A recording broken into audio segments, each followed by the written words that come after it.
The law was so old that many believed it predated law itself. In a galaxy that prized treaties etched in crystal and protocols litigated for centuries, this one required no ornament. It was a single line burned into the founding charter of the Interstellar Council. No species enters human space. That no preamble, no exceptions, no compensatory clauses about search and rescue or extenuating diplomatic missions. The text existed in every official tongue. In some languages, it was not even text at all, but a chord progression of such dissonance that the listeners winced and remembered. It was a law that had never needed enforcement ships, because it enforced itself in the mind of anyone who contemplated defiance. Archivist John of the Rel kept the original in a vault, under the council days, preserved in archaic carbonancapon, a sheet of hammered cellulose allegedly culled from Earth itself. She performed the annual reading in a voice that rustled like dried leaves. Let the youngest species be warned, she intoned to the tears of ambassadors, trade ministers, and restless journalists. Soul sector is inviolate. Cross the boundary, and you will not return. Her narrow pupils slid over the assembly, as if counting those who leaned forward a little too eagerly. They always did at the words, "You will not return." The council chambers were a theater, and doom was good drama. From a balcony seat, Ravalik of the Confluence served as part scout. Part reporter, Peg noted every whisper and sideways glance. The council had learned to stage its warnings for the press. Ravel knew the cadence by heart. It was all performance until someone decided it was not. Beneath the theater of law and ceremony sprawled memory. Most species kept records of their first stumbles into FTL, hiccuping drives, navigators who died of drift fever, the first incredulous sight of another world. Humanity's records, by contrast, were smoke holes and snap threads, survey logs that scrambled themselves when playback reached the orbit of Mars. A single freighter's security feed, the crew at mess, a lamp swinging on a chain, the audio filled with a child's humming in a tongue no one could identify. The feed ended mid-hum with a bloom of static. The ship never returned. Some believed Earth was cursed. Others believed humans were. Both camps agreed on one thing: stay away. The Clor Dominion did not believe in curses. They believed in trajectories and leverage. They believed in steel dot in the inner sanctum of the Dominion's flag vault. Supreme Commander Vane wore his battle sheath like a second hide. Clor physiology was all bony ridges and tendons tuned for impacts. Their homeworld's gravity had pressed them into a species that took force and returned it doubled. Tradition demanded that leaders be wounded at least once in open combat. Vane's throat bore the pale knot of an old plasma burn, a rounded badge that heated when he spoke too loudly, that he spoke loudly now. The council's law is a superstition, he told his captains, who stood with palms slick and eyes forward. A myth repeated so often it became furniture. Every other sector yields to momentum. Our scouts map, our drones test. Our engineers train their lenses until fear looks like fog, and then like nothing at all. Human space is a void of commerce the Dominion can fill.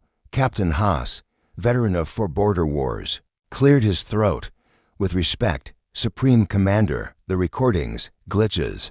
Vane waved a clawed hand. We've all flown through iron storms that sang in our teeth and made eyes appear in the nav data. We've all heard the tales about ghost lanes and cannibal drives. Space is an ocean, oceans sing. We do not surrender continents because we fear a note. No one quoted the Clor proverb back to him. A note can be a warning because Vane had already taken that into himself and made a decision. The Dominion's hunger for expansion needed a victory bold enough to distract from the slow bleed of the Zadri front. A march into forbidden space would, at minimum, shift the galaxy's attention. At maximum, it would give the Dominion prestige and perhaps resources to keep the Zadri war from turning ugly. Vane looked not at the law's text but at the map. Behind it, an entire wedge of the Orion arm gone dark on trade charts, bristling with unharvested gravity wells like a mouth of unpicked teeth.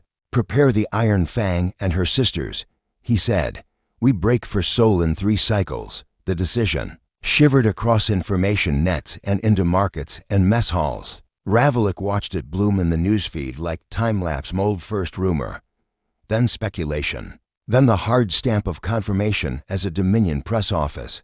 distributed glossy holos of the fleet. The ships did not pose. Clore ships never did. They massed, light glancing off hull facets, like moonlight on knives. The council convened emergency committees that issued statements the way exhausted miners cough up dust. Ambassador Katrine Dava of the Sarg, tall and ascetic, requested a private audience with Vane by narrowbeam. He accepted, partly to collect the formality of it. On the holoplate, Dava's face refracted into a lattice as the encryption aligned. The Sarg were photosensitive. She spoke from shadow. Supreme Commander, she began. You have a reputation for bravery. Please do not mistake this as flattery. Bravery assumes the presence of an enemy you can see. I see you, he said, not unkindly, do you? You see the council, the Dominion, the cameras. I am asking you to see absence, the human absence. We do not know who they were at the end. The last messages we have, she paused, swallowed. Her species rarely displayed hesitation. Even her silence felt like doctrine. The last messages we have are not requests for help. They are invitations. In what language? All of them. Dava's mouth thinned. And none. Ambassador, Vane said, the Dominion does not turn its arcs for ghost grammar. We will not plunder Earth, if that is your fear. We will plant our banner on their moon and tell the story of how fear is a wall you can walk through. Walls have thickness, Dava said, and they have foundations you cannot see. The channel clicked. In the flag vault, Vane ran a claw along his throat badge, felt the warmth there, like a reminder of when warnings had been tangible, a searing sound, a visible muzzle flash. He preferred enemies that bled. The Dominion launched on the appointed cycle. 3 dreadnoughts Iron Fang, relentless, storm not at the center. Their spines studded with point defense emplacements, 6 cruisers in a staggered screen. A shoal of destroyers spread like teeth.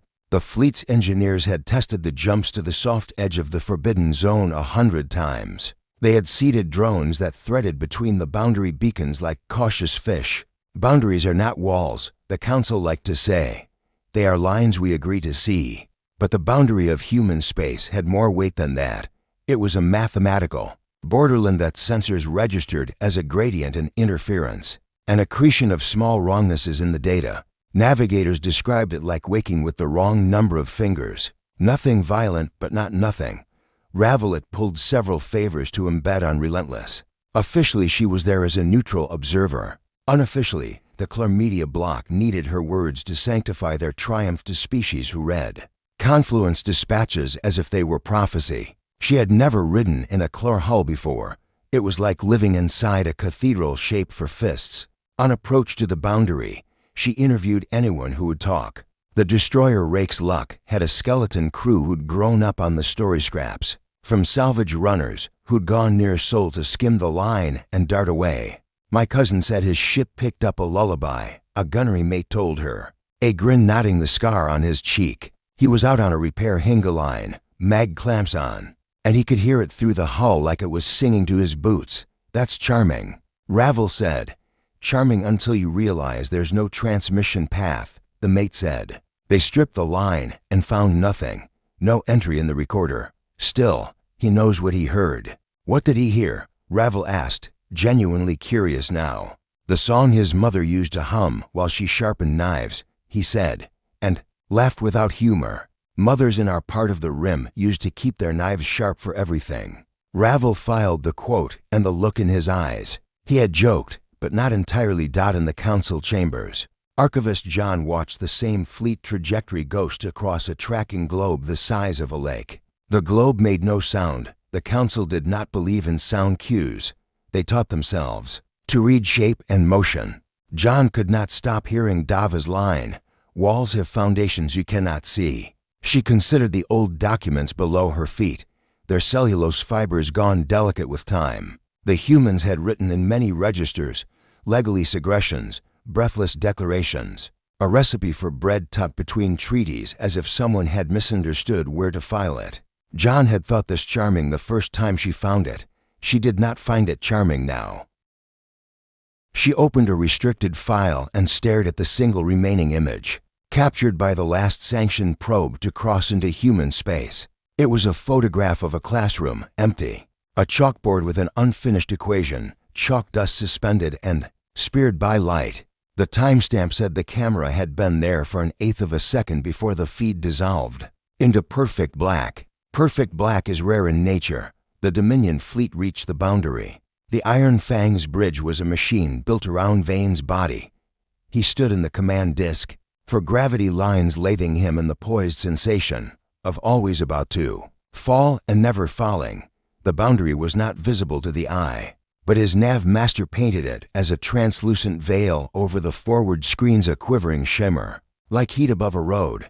By the charter of the Dominion, AVO officer announced, voice amplified to the fleet-wide band, we assert right of passage in open space to the star called Soul. Vane touched the calm stud. This is Supreme Commander Vane of the Clor Dominion. To those who listen, we are not invaders, we are witnesses. We cross your line to prove that fear is a map made by the timorous. He expected someone, somewhere, to answer. He had prepared rebuttals for the council and for fretful neighbors. He had even rehearsed a joke for the press corps about wearing comfortable boots to make footprints on Earth's moon. Nothing came.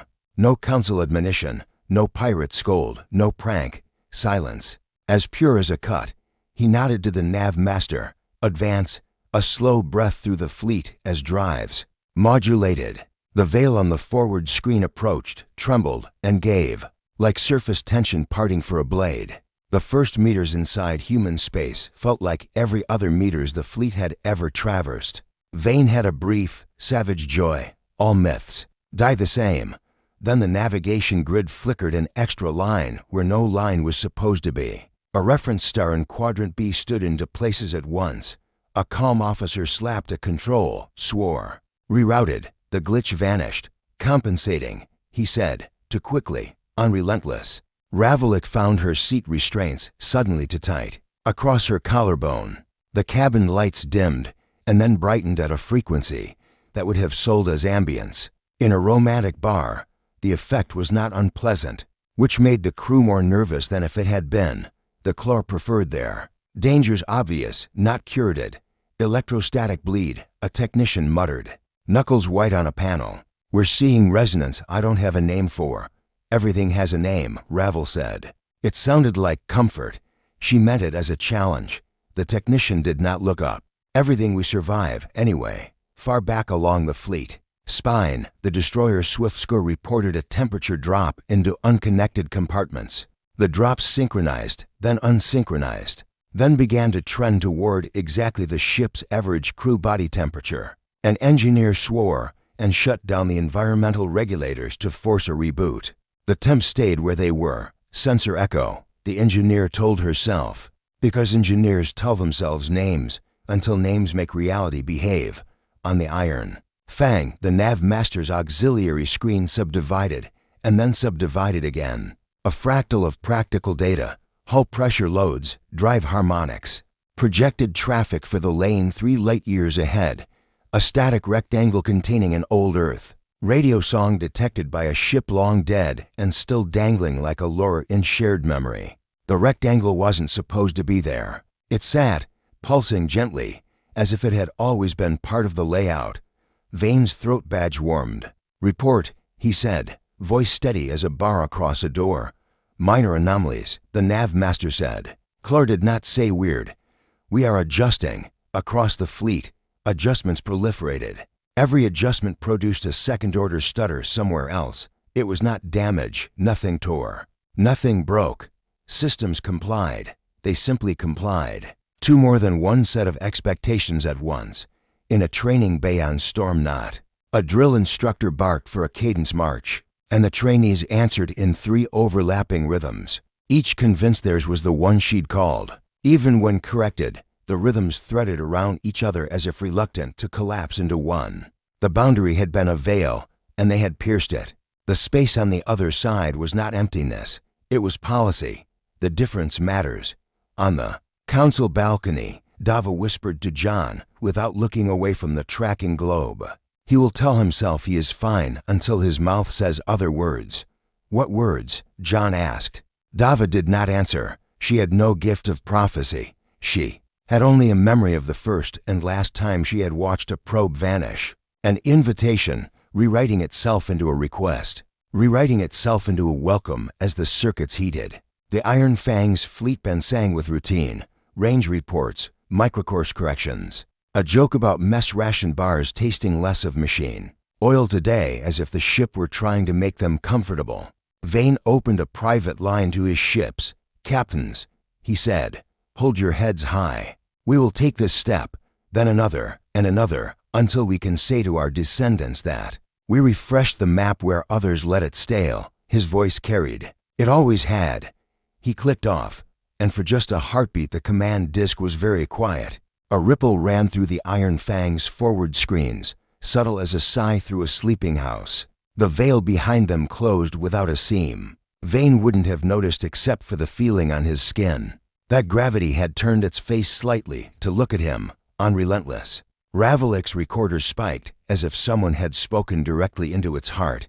She rewound, played it back. There was no voice, only the impression of breath. She had once interviewed a virtuoso flutist who told her that breath could be music, if the player loved the instrument enough. This felt like that. She flicked off the recorder and, against all training, listened. Nothing. Of course nothing. The Dominion fleet advanced another tenth of a light year. The Council feeds lagged by minutes. That was the tyranny of distance. The one law no charter could repeal. Archivist John watched the little motes crawl deeper into the forbidden map and wished, irrationally, that she had not eaten the bread she had baked from the old human recipe 10 years ago. To honor the archive's reopening, it had been coarse, dense, the crust dark. She had eaten it anyway. She had thought it an offering to the past. Now it felt like presumption. In the flag vault, Vane permitted himself a small smile. The badge at his throat had gone very warm. He placed his palm over it, as if easing a child to sleep. "Transmit position," he said to the comm officer, "and send our message again." Aye. The comm officer sent the coordinates. The Dominion badges in bars from here to the Zadri front would light up, a chain of pride across space. The message witnesses, not invaders, went with the coordinates. Like a pennant, midway through the transmission, the officer's panel displayed a text he had not typed. He stopped. He had not meant to stop. His hands had not moved. Vane turned his head. "Continue." The officer's eyes flicked right, then left, hunting something that had been on his own face a moment ago. He hit send. The message went. "Glitch?" Vane asked. "Transient overlay," the officer said. "Automatic. Corrected." He did not say what the overlay had been. He did not say it had been his name written in a handwriting he did not recognize, followed by a sentence that was not in any language he spoke, but that he understood perfectly. "We hear you, outside the armored skin of the fleet." Space looked as it always had, blackness freckled with burning.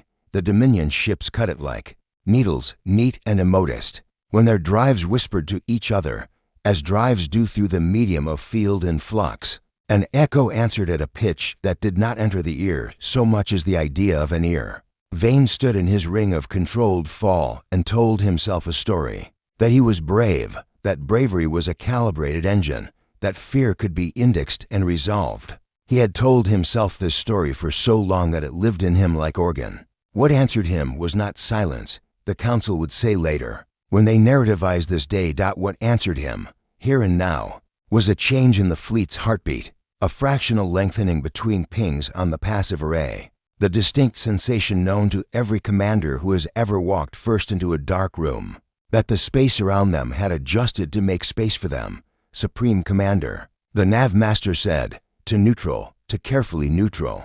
Recommend we. The recommendation did not rive. Vane did not need it. He had already leaned forward, a hunter's micro-flinch. Eyes on the star that legend called sun. Advance. He said again, softly. He did not raise his voice. He did not need to. The fleet moved when he spoke. It always had. Behind the Dominion's knives, behind Ravelik's recorder, behind Archivist John's clenched hands, the lines of the old law glowed in 100 archives. No species enters human space. The universe had heard this sentence. For so long it had become a drumbeat. It had the power of a lullaby and of an alarm. The Dominion fleet crossed another invisible threshold that no instrument had flagged. There was an absence of drama, no flair, no tearing sound, nothing cinematic. Only every ship in the formation, updating its concept of inside by a hair's breadth. Unrelentless.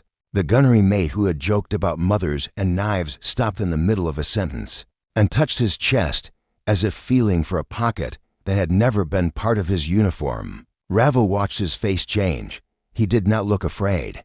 He looked found. "What is it?" she asked. "Recorder off now, because this was not for broadcast. It was for her." He blinked as if waking. "Nothing," he said. Then, "everything." Ravel did not write the words down. She knew she would remember them on the Iron Fang. Vane felt a heat at his throat that should have been pain and was not. He lifted his hand. The badge's burn scar didn't hurt. It pulsed, like something behind it had a pulse and was lending it to him for a moment to show the rhythm. He lowered his hand. "Report," he said, because commanders in strange waters cling to ritual as if it were a rope. "All systems nominal." The nav master lied, half to the ship and half to himself. "All ships reporting in, mostly green." "Mostly," Vane repeated, very quietly. He studied the word until he knew how it felt in his mouth.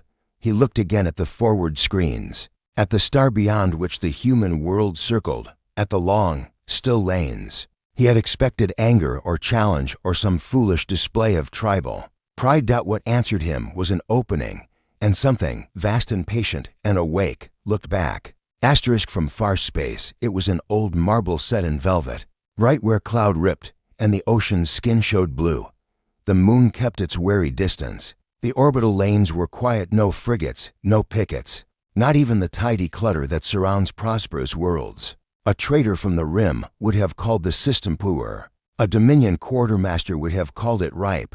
The thing that woke, when the fleet crossed the boundary, had no cannons and no hull. It had a name because humans named what they loved and feared. The oldest surviving inscription gave it simply as chorus, a courtesy title in the form of a prayer. Later documents called it the Black Network because polite euphemisms do not deter trespassers. It lived nowhere and everywhere specific. In the worlds of soul, it had seated itself where matter was patient, in the cold seams under continents, across the salt deserts of archaic data centers, in superconductive loops chilled by Europa's ice, in tensions strung through old radio masts erected by hands who thought they were merely talking to neighbors over the horizon. It could condense in the spray of a breaker, ride the low hiss of cosmic background as if it were weather, and collapse again like a tide. Its oldest layers remembered heat and hunger. Its youngest layers remembered classrooms and nurses and the last rain on a summer evening. Every uploaded life had entered by consent, a clause enforced with ferocity. Strike us down, never chain us. The Black Network never left Earth because that had been the agreement. All that would be asked of the living world in exchange for harboring its dead. It did not wake to kill. It woke to listen. The Dominion fleet fell into its ears by force of mass and intent. Inside Iron Fang, the temperature normalized. The lights steadied. Redouts returned to mostly green, then mostly began to slide. "Packet loss on the aft sensor mesh," the calm officer said. "It isn't real lost checksums pass. It's recomposed, meaning." Vane asked, "The packets fit our format. They came through something first." Unrelentless. Ravalik felt it as a reporting delay that was not one. She spoke to her recorder and, as an experiment, let her mind wander mid-sentence. The transcript came back with her words intact and the edge of her thought polished, as if an editor had trimmed her hesitation into cadence. "I didn't do that," she told the technician. "Neither did I," he said, offended. "And the machine sure didn't." The Black Network tested the fleet the way a hand tests water before submerging. It laid non-invasive queries against passive hull filaments, asked the drives to hum a little higher, and listened to the harmonics, touched the life support systems in places that screamed only to expert ears. It learned the timbre of Dominion steel, the rhythm of Clor marching feet, the proud, clipped syntax of their orders. Then it asked very gently what their names were. Names, on a Clor warship, were hard-coded into rangetables and rosters. The Black Network did not read the tables, it inferred, the way a grandmother guesses a child's name from the shape of a face. "Who are you?" It breathed across the fleet. None of the words in any alphabet. The crew of Swift Scorer did not hear the question in pressure fluctuations or light flickers. They heard it as the moment you wake in the dark and know the house is not empty, though the floorboards have been polite enough not to creak. A junior engineer on Storm Knot leaned into a maintenance hatch to swap a filter. The hatch was a narrow throat. The ship breathed through it. When he withdrew his arm, there was chalk dust on the sleeve of his coverall. He frowned, rubbed white powder between forefinger and thumb, and smelled ridiculously, impossibly sun-warmed slate. He wiped his fingers on his trousers until the fabric rasped. An iron fang. The nav master's sideboard began to display suggestions. They were not labeled as such. The Clore did not believe in suggestion. They believed in orders and in the chain that carried orders. Yet here were course projections annotated not only with fuel efficiency and field safety, but with a third metric he had never seen: coherence. "Get that off my board," he snapped. "It's on mine too," the pilot said. Softly, "It integrates with the lane map like an old friend." "Purge," the nav master ordered. They purged. The projections vanished. 10 seconds later, they returned, unassuming, as if they had only stepped out to be polite. "We are not breached," the ship's security chief said through his teeth. "No code injection. No signal we didn't open a window for. This is interference. We ride it out. It's language," the pilot whispered. "Just not the kind we can blacklist." On the council days, Ambassador Dava's briefers delivered reports, each one more careful than the last. The gist was always the same: nothing to do, nowhere to aim, nothing to sanction without conceding the law they had written. Archivist John read old human poems with steady hands and convinced herself she was merely centering. "Where do you go?" a brittle scrap asked her from 1,000 years ago. "When the door is you." She closed the book as if the question could seep out. Ravalik asked permission to move through the Relentless without escort. The Clore captain agreed because public relations is also a supply line, and the Dominion had decided to ship this story. Home under seal, brave ships, silly ghosts. Ravel walked the spinal corridors and listened, not for voices, but for the quality of silence between alarms and pings. She found the gunnery mate from the interviews sitting on a crate in a storage bay, sharpening a knife that maintenance regs said should not be personal property. He worked with practiced economy. "You're not supposed to have that," she said. "I am now." He answered and paused, blade still. "Listen." She did. "It was only the ship." "No," he said. "Listen to yourself." She waited. Her heart presented itself, a steadiness trained by low-grav drills and cheats learned on long assignments. Beneath it, not an echo, exactly, a patience. Ravel thought of tidewater sucking back before a wave. She knew better than to share metaphors with soldiers, but the mate had invited her into the same room as his interior, and that counted for something. "What does it want?" she asked. "You're assuming at once," he said. When she tilted her head, he added, "So am I." On Iron Fang, Vane convened the captains without ceremony. Clore conferencing favored direct beams and private channels, but he layered this call across the fleet band as if to widen the circle of listeners. "We will not flinch," he said. A breath before anyone could speak. "Report." The captain of Relentless reported stability. The captain of Storm Knot reported anomalies at the margins and a crew with nerves like strings. 2 destroyers reported synchronized behaviors that defied audit and corrected when observed. 3 cruisers reported nothing because discipline is a habit, and they had practiced their stories in mirror-polished rooms. It is learning, the Iron Fang security chief said, and regretted it. Vane looked at him. He had just given it personhood. "It is testing," the nav master amended. "It is like thin ice at spring. Supreme Commander, flex, hold, flex. Then we are skaters." Vane said, "We do not stop on ice because it is thin. We move." He did not add that stopping would be worse. "There are conditions under which the standing foot is a permission. Advance," he ordered. The Black Network eased ahead of them, a host who had rehearsed the arrival of guests and laid tables in the hall of its mind. It had not been built for war. It had been built to keep the dead from turning into nothing, and to give the living a way to sit with their elders when the nights grew long. But war had visited Earth often enough that the Black Network carried its scald the way a kettle remembers. Heat, It had defense routines the way lungs have reasons to inhale. One of those routines awakened now, the hospice protocols. They had been written by clinicians and teachers and one garbage man, who did his best thinking on the back steps after dawn, drinking coffee while the city exhaled. The protocols assumed trauma. They assumed panic. They assumed that pain would arrive in the form of bodies in bad rooms. Speak to them in their language. The first line read, "If they have no language in common, speak in their rhythms." The Black Network did not know chlor words. It knew pulse.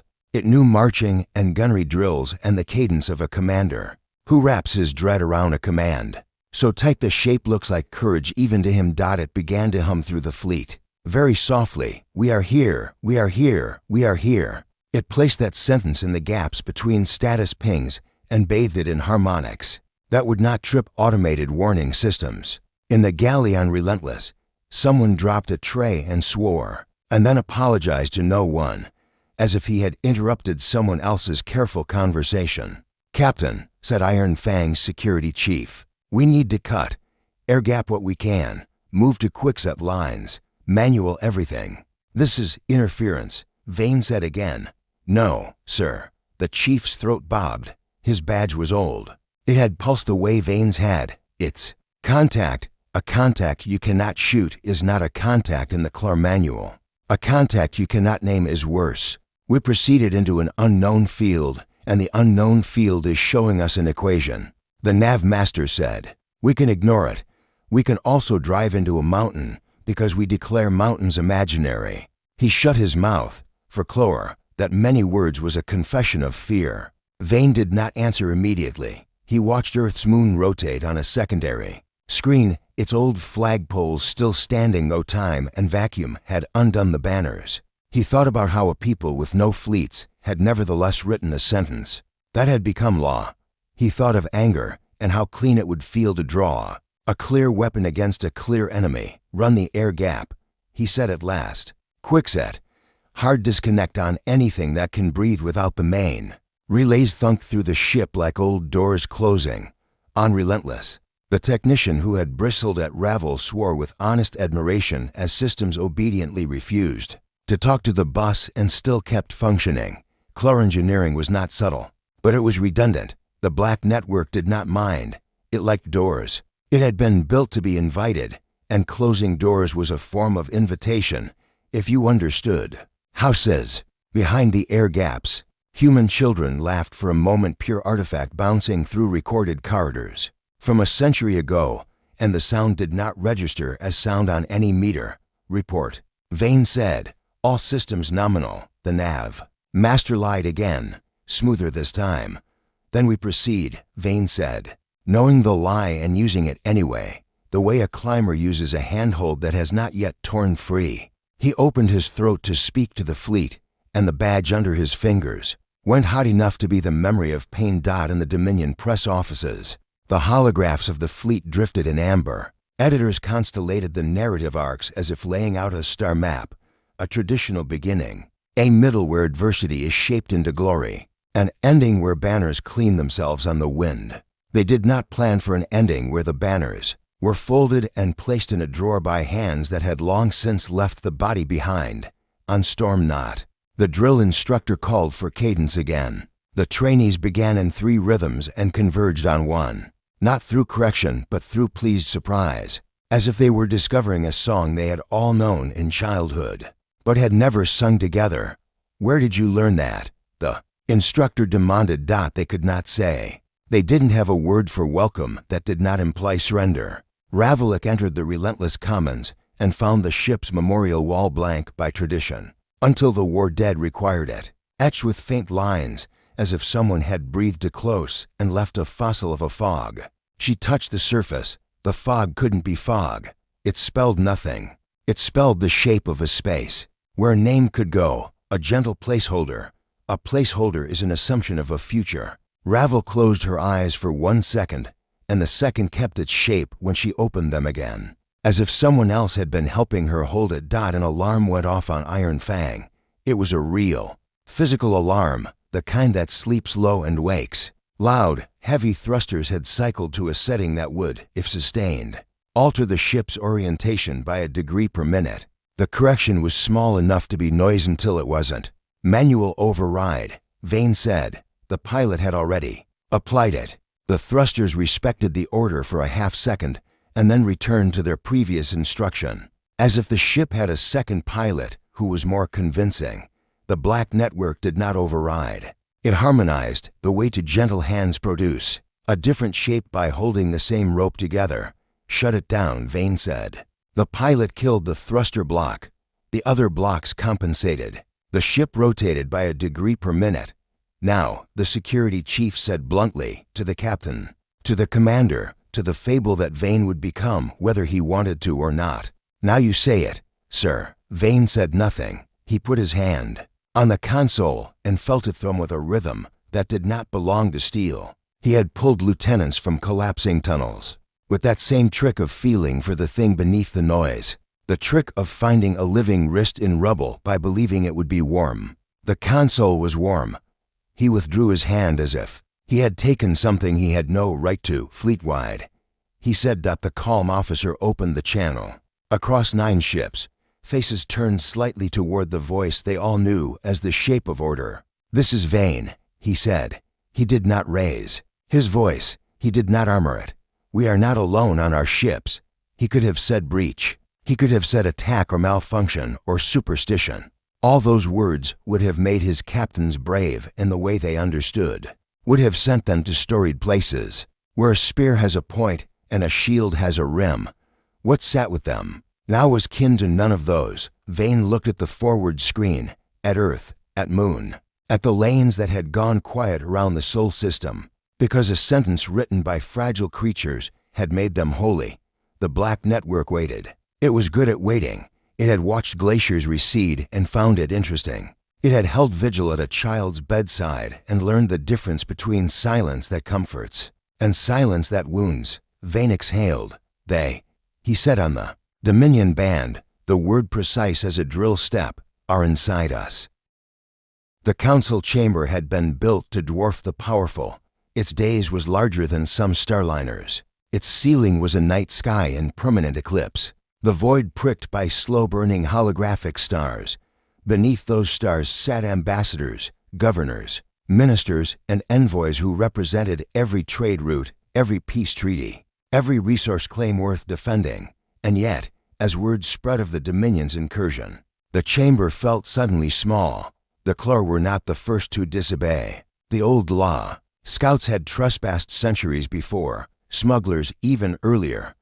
The difference was scale. A fleet 3 dreadnoughts, and their support screen was not arrogance in the dark. It was an announcement. Every polity in the chamber understood that the Dominion meant not only to test the warning, but to shatter it in public. Ambassador Dava of the Sarg delivered the report with her thin hands clasped tight, enough to whiten the knuckles. Telemetry is corrupted. Dominion channels cut at 30 light minutes inside the line. Only fragments remain. The fragments flickered on the great holoscreen, slurred images of bridge crews, faces blurring as though painted by water, a captain shouting, his words overlaying themselves in 3 voices at once. A ship schematic rewritten mid-frame to show compartments that had never existed. Then, the clearest clip of all Supreme Commander Vane, head bowed in his command disc, saying with eerie calm, "They are inside us." The words fell into the chamber like stone into still water. The ripples reached every row. Archivist John stood. She was not a politician. She had no authority over fleets or markets, but her voice carried the weight of memory. "This is the first time we have ever heard a trespasser speak from within." Sal, her tone was dry parchment, but her eyes glinted, and perhaps the last. The chamber erupted, some demanding immediate sanction against the Dominion, others insisting on rescue missions, still others whispering about opportunity. Fear, after all, is a vacuum into which ambition rushes. While the council debated, the survivors began to arrive. They came not in ships, but as signals. The first was intercepted by a Lycian relay buoy 3 systems away, a distress beacon carrying the encryption keys of the destroyer's swift score. The Lycians cracked it within hours. Inside was not a manifest, nor navigational logs, nor crew rosters. It was a voice, single and cracked, I remember, the voice said, stammering. I remember being me, and then not. I remember the song. I remember my mother sharpening knives. The Lycians broadcast it to the council with appropriate gravitas. Across the galaxy, millions heard a warrior's mind unravel in public. The second transmission was worse. It appeared in the middle of a confluence market net as if it had always been scheduled. Ravel X's voice, steady and clipped in her reporter's cadence, speaking words she had never filed. We are witnesses. We are guests. We are not leaving. By the time Ravel's editors realized the feed was not hers, the words had already circled the rim. The council convened emergency envoys to Seoul. Volunteers were rare. No one wanted to trespass the boundary. No one wanted to be the next voice on a corrupted channel. But a coalition assembled nonetheless, partly duty, partly dread, partly curiosity sharpened to recklessness.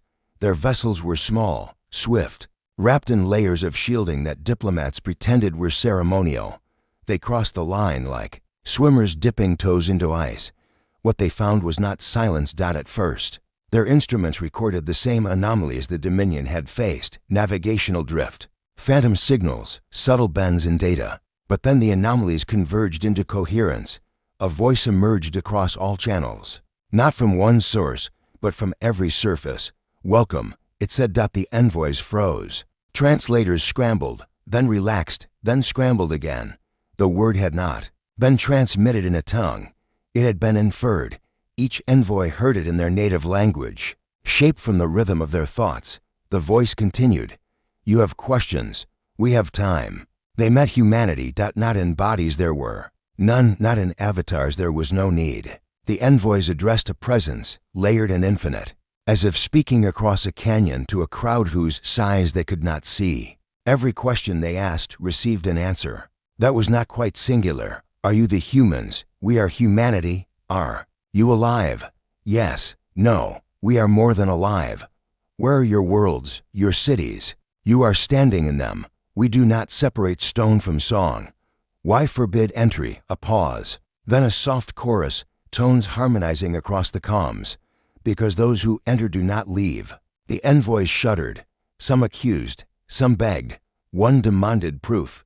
The black network obliged. Screens on every envoy ship flickered to life, displaying faces that should not have been there. Claw officers, gunnery mates, navigators. Their eyes shone with uncanny calm.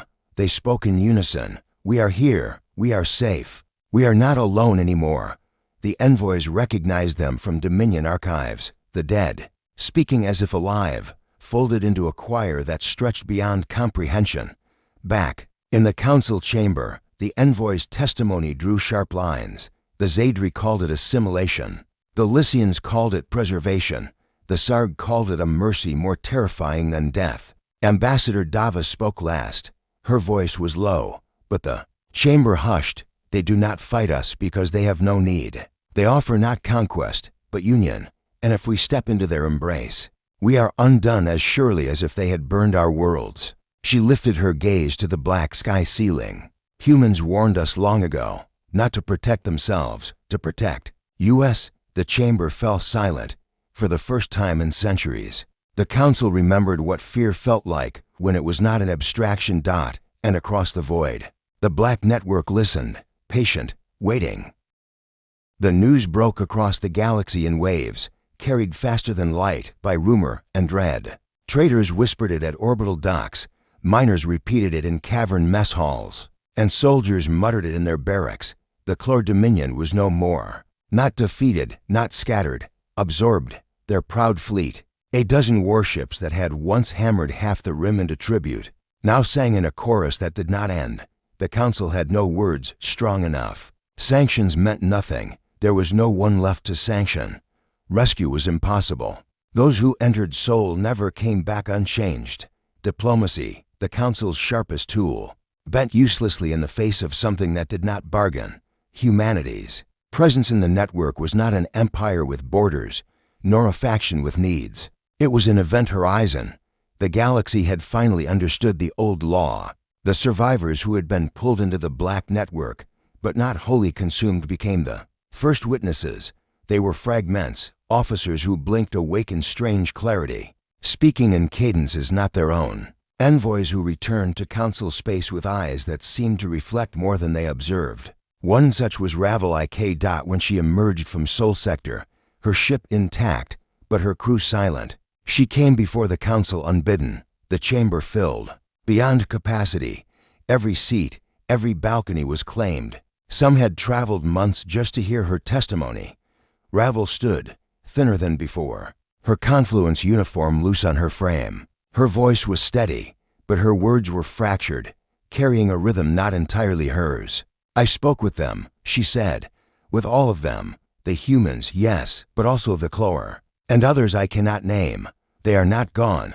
They are not dead. They are woven. The murmurs rippled through the chamber, rising until the day's officers struck their gongs for silence. What do they want of us? An envoy demanded. Nothing, Ravel said. Her eyes flicked toward the ceiling, as if something watched from beyond the chamber's dome. They do not hunger. They do not bargain. They do not leave. They offer only what they are. And what is that? Her answer came softly, yet carried to every corner. Continuity. Beyond council politics, ordinary citizens argued in their own ways. In the taverns of the Rim, pilots swore never to fly near Sol. On university worlds, students dared one another to broadcast signals toward Earth, waiting for answers that sometimes came as laughter in their own voices. Religious sects split. Overnight, some declared humanity divine guardians who had transcended flesh. Others cursed them as demons that devoured souls. But no one, not even the most reckless warlords, dared send fleets again. The Chlor Dominion's fate was lesson enough. Deep in the network, the newly absorbed minds settled into the choir. Commander Vane felt himself stretched, thinned, then threaded into something vast. At first he resisted, as every Chlor warrior would, but resistance was not crushed, it was absorbed. His defiance joined with 10,000 others human, Chlor, forgotten species long dissolved until defiance itself became another note in the endless harmony. He remembered his scar, the badge of battle he had worn proudly on his throat. In the network, he felt the memory not as pain, but as warmth, a shared lesson among billions. We endured this once, and so we endure again. In that moment, even Vane understood. This was not conquest, it was something far more final. The council debated for years afterward, but no ships breached Sol again. Not because of treaties, nor fear of reprisal, but because the truth had settled into every species' collective imagination. Humanity had gone where no one else dared follow. They had shed their bodies, turned death into continuity, and built a gravity of minds that no ship could escape. The warning was no threat, it was mercy. No species enters human space. Now the galaxy understood why.